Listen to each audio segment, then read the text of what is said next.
Corporate insolvency figures are still incredibly low. Asset finance deals lag well behind the same time last year. Will the new Super Deduction tax break help? And business owners are still not adverse to taking some risk. All of this in the latest Business Finance Bulletin.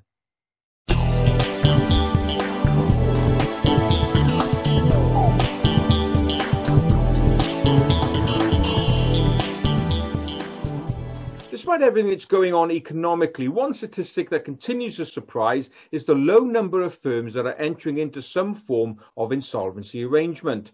Well, the latest figures have come out from the Insolvency Service, and the report reveals that there were 686 firms that entered into an insolvency arrangement in February. The strange thing is that was 6% lower than in January. However, the even bigger surprise is that when you compare the February 21 figures to the February 2020 figures, there's been a fall of 49% in the number of firms that have gone into insolvency, a near 50% drop. Quite an astounding figure. So what's going on? Well, I've mentioned in previous bulletins, as we know, there's a lot of government support out there that are effectively keeping businesses artificially afloat. We've got all the furlough money, the various grants, and we've also got businesses benefiting obviously from these CBILS and bounce back loans. Also, there've been repossession deferments, and also certain winding up petitions cannot be presented. We've also got backlogs in the courts. All of this is keeping this figure artificially low. What does this mean? Well, it means likely probably later on in the year we could see a tidal wave or a tsunami of insolvencies coming our way as the backlog catches up.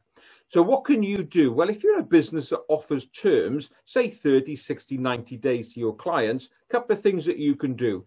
Number one, make sure you vet your client as best you can to make sure that your money is safe. Secondly, rigorously chase up on late payments. If your days are 30-day terms, make sure that your clients adhere to that and chase them hard. And lastly, if it's clear that you're not getting anywhere in receiving payment, well, then it's the time to start taking action. Remember, this is your money, so you've got every right in which to chase it. So keep your eyes and ears open during 2021. We could have a bit of a rough ride ahead.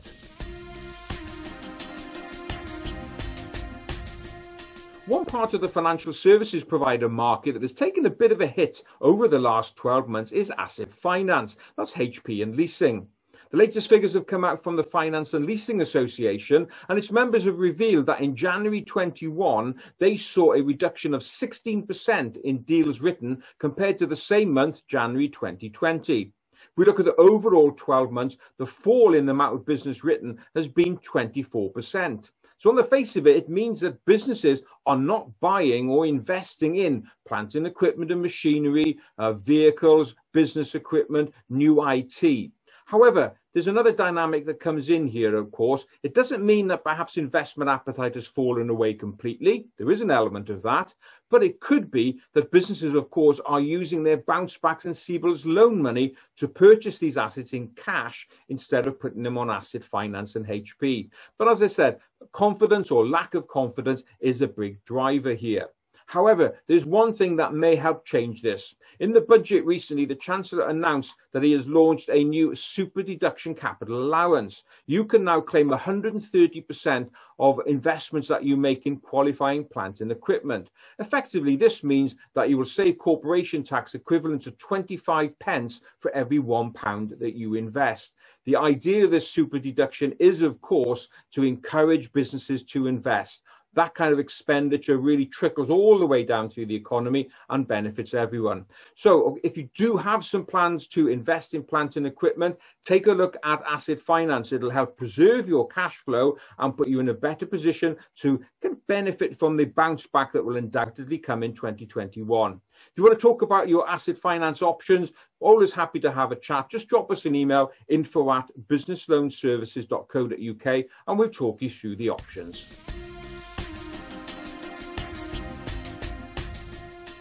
One of the key characteristics of being a business owner and entrepreneur, of course, is the willingness to take risks. And this is something that's come out from a new report carried out by the SME Finance Monitor team. Now, normally this report, which I've mentioned a number of times over the years I've been doing this bulletin, is focused on looking at borrowing and the appetite amongst business owners to borrow, the experience of dealing with banks. But one aspect of the latest report that caught my eye was about risk-taking and also innovation. The report found that 44% of business owners said that they wanted a bigger business. And equally, 44% of them also said that they were willing to take risks in order to grow their business. Now, from the government's point of view, of course, that's great news. If we can really grow our economy, if we got business owners who are prepared to take risks and invest in their business. And on the innovation side, well, of course, if you're going to be innovative, that kind of comes hand in hand with being a bit of a risk taker.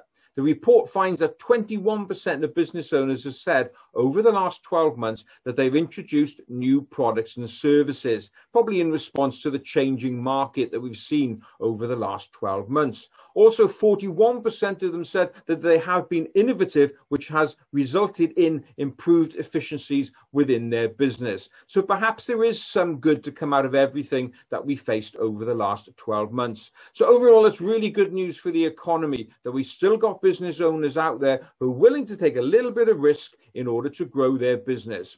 Are you one of them?